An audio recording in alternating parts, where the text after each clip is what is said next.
Welcome back. My name is Dave, and this is Macaro Siding, my N-scale layout. Today we're going to continue working on the yard tower. It has taken a week of sanding and filling and sanding and filling and sanding to get all these seams nice and clean. I used a filler primer from AK, which does a really good job, but it goes on a bit thick, but if you sand it down, it's going to be all right. So I'm showing you. There's the tower itself. Here's the building.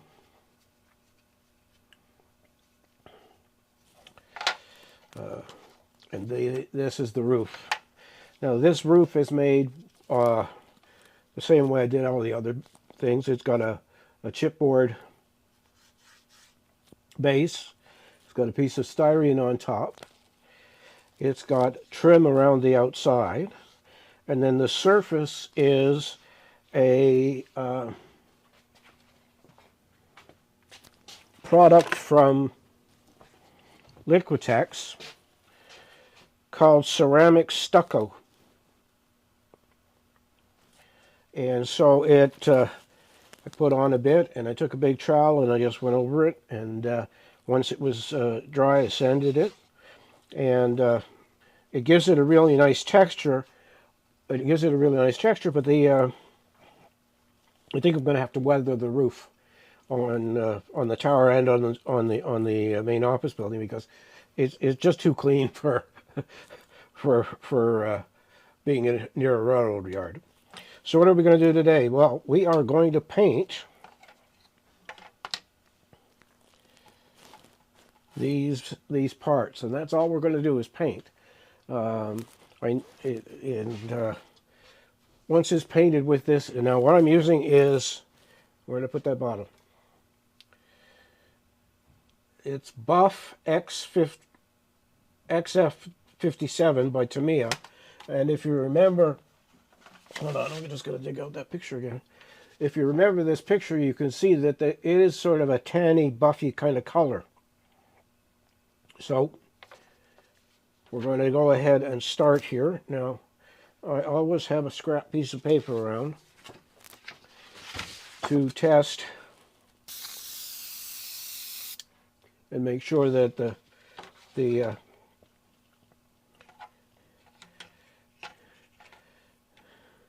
now, what did I do with those?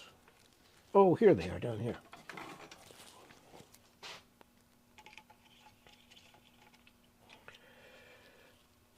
So,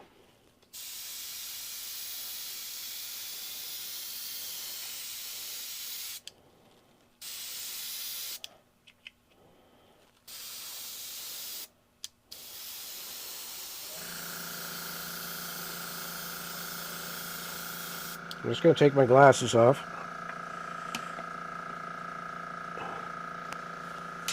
That's better, I can see.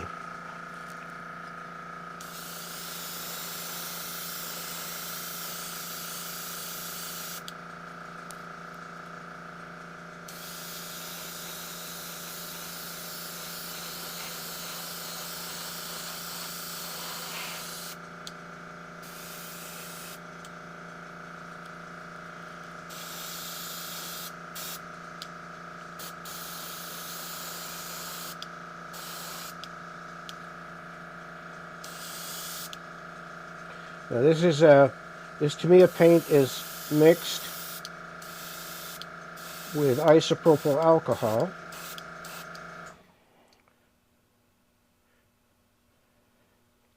To make it run and flow and work in an airbrush.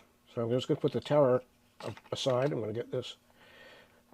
Now, let's do the building. So,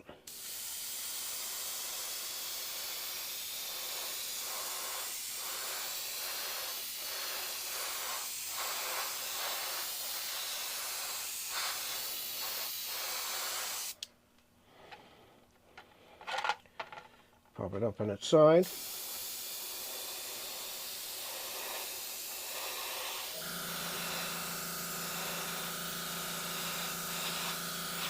Now I do have a spray booth,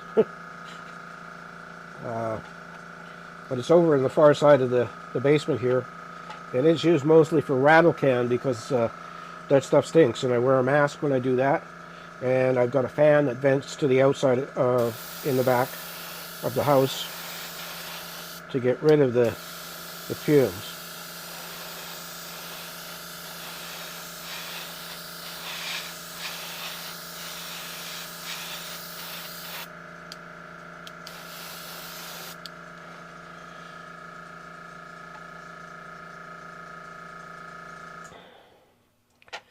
So we'll come back and give this another shot because the stuff dries amazingly quickly with the isopropyl alcohol in it.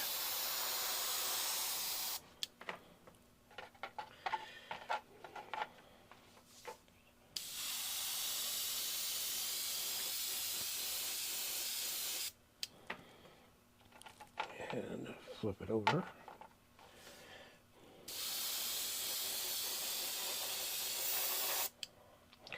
And now I've got the back to do, but the front is still wet. So I'm going to sacrifice some paint on my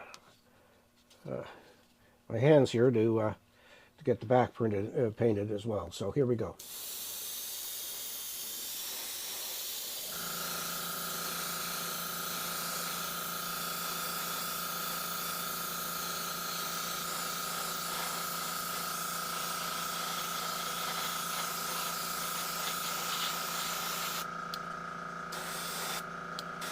This, because of the isopropyl alcohol in the paint,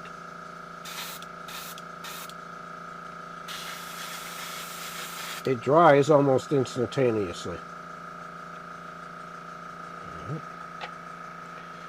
And I'm just gonna, let's see how much paint I got left.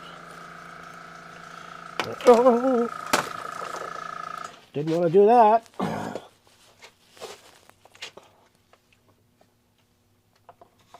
Oops, dropped part of the airbrush, the bottle that holds the paint. And I'll put that back in here, and that'll stand up by itself. All right.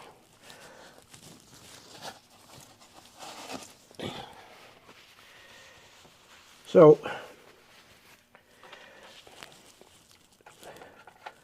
what happens next is that I'm going to move the building off the turntable. I'm going to put the tower on the turntable, and I'm going to reach down, and I'm going to get this. And this is all the windows, different sizes of windows on the building itself. So what they're on double-sided tape right now. And so what I'm going to do is I'm going to take the tower, get rid of the turntable, put this down. So on the tower we've got these small windows, and we need 8 of them. So there's one. Now they've been sprayed with dull aluminum from Vallejo. The one thing about the metallics from Vallejo, they can clog up an airbrush in no time at all. So that I always thin it. And Vallejo makes their own airbrush flow improver. So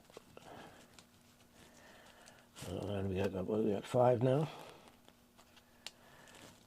Now I'm not going to bore you with doing the big building, but I'll just do the tower so you can see how this works.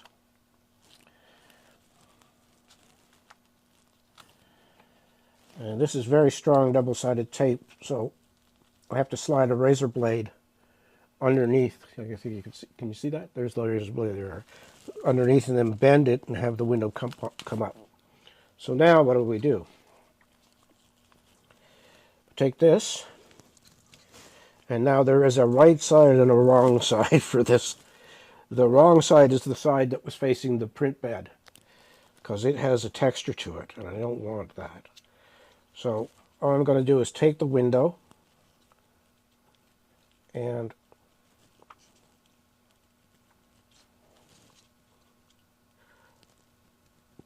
now they're a tight fit. There we go. So next one.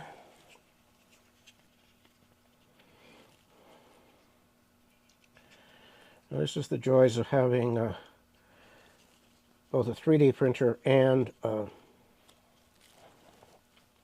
laser cutter. The windows are 3D printed to the exact dimensions that the laser cutter cut out the windows. So there is hardly any space between the window frame and the opening that they go into. So just, come on, behave yourself here. There, you're there, and this should put you in.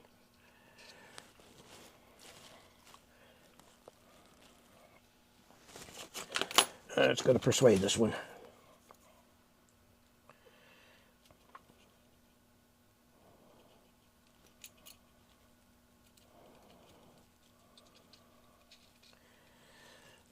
So slide it in here. There we go. And the last one on the bottom row here.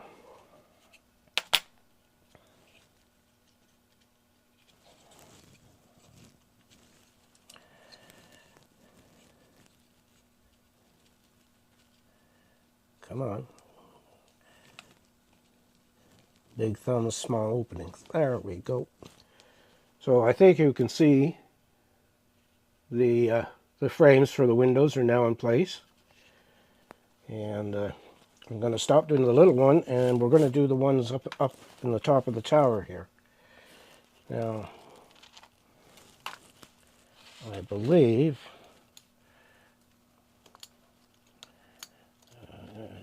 I'm going to get one here and one facing the other way.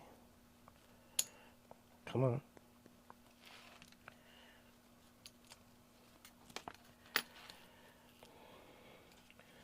And we're going to slide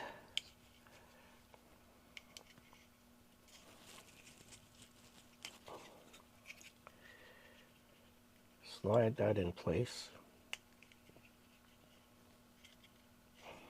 Now they're not glued in, they're all friction fit.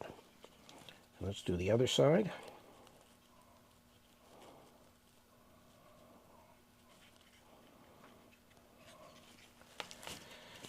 Oh. And again, the benefits of having the laser printer or laser cutter and the 3D printer. Hold on, this one's being a real nuisance. Let me see if I can encourage it here.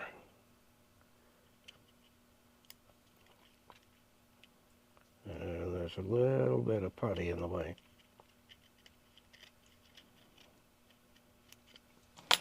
Let's try that again.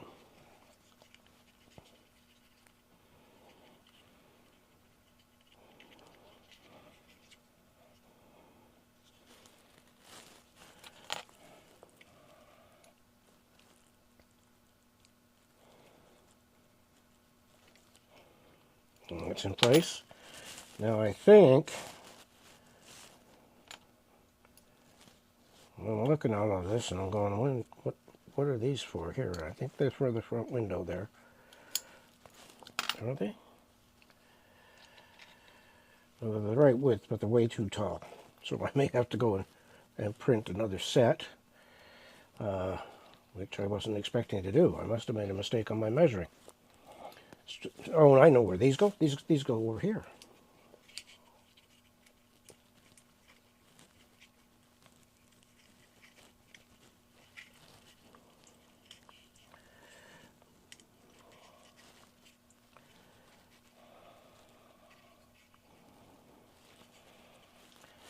And we'll get a second one.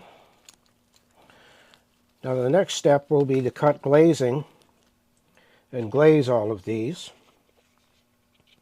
because once it's built and the roofs are on, there's no way of getting in there to put the glazing in place. So we're just gonna push that down, squeeze it in. So there's that done. You can kind of see the reflection of it. Now I'm gonna have to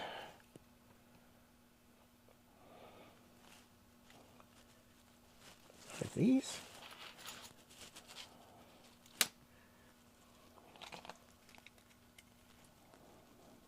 Oh, they are there. Okay, goody. Okay. I do have the windows. All right, so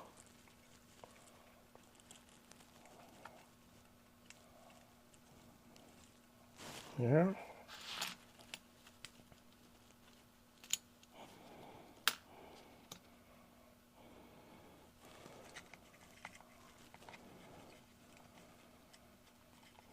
There. One more. Now I made a whack of these windows. I didn't know. I just decided what the heck. The ones I don't use on this model, I'll probably find another use in another model for it. And I've got lots of little boxes and containers to hold all sorts of stuff.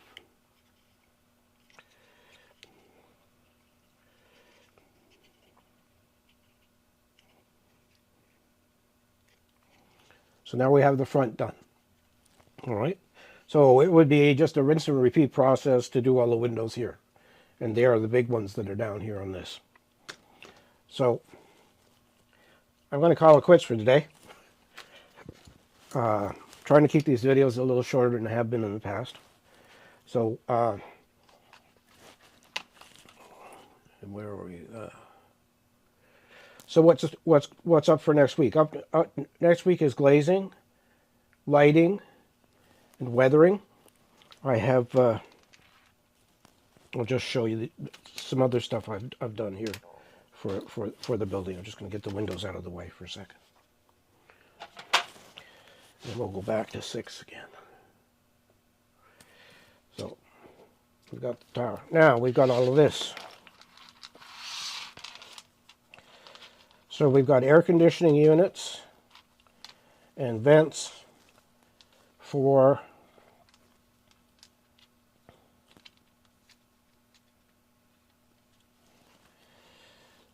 the roof. We've got a communications tower that's going to go on the roof as well. And I'm going to also make a cell tower for this, and that was also going to sit on the roof. Now, all of these need to be weathered, and what I've got for weathering is neutral gray wash from ammo, and I'm going to just use that to weather all of these aluminum pieces and bring them down to a not so shiny look, because the building wasn't built yesterday, and it needs to look like it has a little bit of weather to it. So, as always, I want to thank you for watching. Like, comment, and subscribe, and ring that bell if you want to know when the next video is up. If you subscribe, you get a notification. Also, what's I going to say here?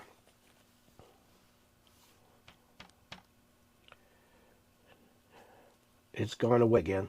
All right, so I'd like to thank all of my subscribers. I'm really pleased that people actually subscribe, and I'll keep on doing this as long as my body will let me climb down the stairs into the basement here. So, as always, thank you for watching. Take care of yourself, take care of your family, and remember, it's your railroad and you can build it any way you want. And I'll see you next week.